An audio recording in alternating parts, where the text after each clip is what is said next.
দিনাজপুরের নবাবগঞ্জে গোপনে ঘোড়া জবাই করে গরুর মাংস হিসেবে বিক্রির উদ্দেশ্যে প্রস্তুত করার সময় ৩ জনকে আটক করেছে ভ্রাম্যমাণ আদালত। প্রত্যেককে ১ বছর করে কারাদণ্ড দেওয়া হয়েছে।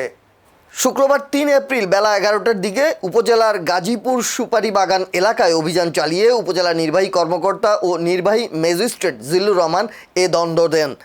দণ্ডপ্রাপ্তরা হলেন নেত্রকোনা জেলার আবদুল্লাহ, নীলফামারীর রুবেল হোসেন ও রংপুরের রবিউল ইসলাম। এ সময় ঘটনাস্থল থেকে প্রায় ১২ মণ ঘোড়ার মাংস জব্দ করা হয়। জব্দকৃত মাংসগুলো মাটিতে পুঁতে নষ্ট করা হয়েছে। নির্বাহী ম্যাজিস্ট্রেট জানান, গোপন সংবাদের ভিত্তিতে জানা যায় উপজেলার একটি সুপারি বাগানে কয়েকজন ব্যক্তি ঘোড়া জবাই করে মাংস বিক্রির প্রস্তুতি নিচ্ছে।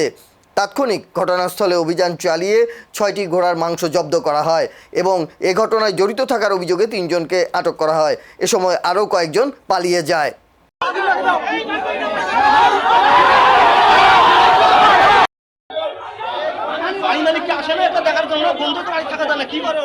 আমরা নবাবগঞ্জের গাজীপুর নামক জায়গায় একটি পরিত্যক্ত খামারের মধ্যে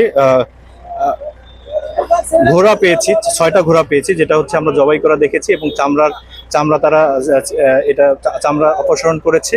মানে অবস্থা দেখে মনে হচ্ছে যে এই মাংস হচ্ছে অন্য কোথাও বিক্রি হবে এবং ২ জনের সাথে ৩ জনকে আমরা ধরেছি। এর মধ্যে একজন হচ্ছে মোহাম্মদ আবদুল্লাহ, ওর বাড়ি হচ্ছে নেত্রকোনা, মোহাম্মদ রুবেল, ওর বাড়ি হচ্ছে রংপুর সদর, এবং একজন হচ্ছে রবিউল ইসলাম, এর বাড়ি হচ্ছে নীলফামারীতে। তো আমরা তাদের সাথে কথা বলে যেটা মনে হয়েছে যে এখানে যে মাংস ঘোড়ার যে মাংসটা হয়, এই মাংসটা হচ্ছে ঢাকায় নিয়ে যাওয়া হয়। ঢাকায় বিভিন্ন জায়গায় হচ্ছে তারা সাপ্লাই দেয়, কথা বলে আমার মনে হচ্ছে। তো এটা হচ্ছে আমাদের আইন অনুযায়ী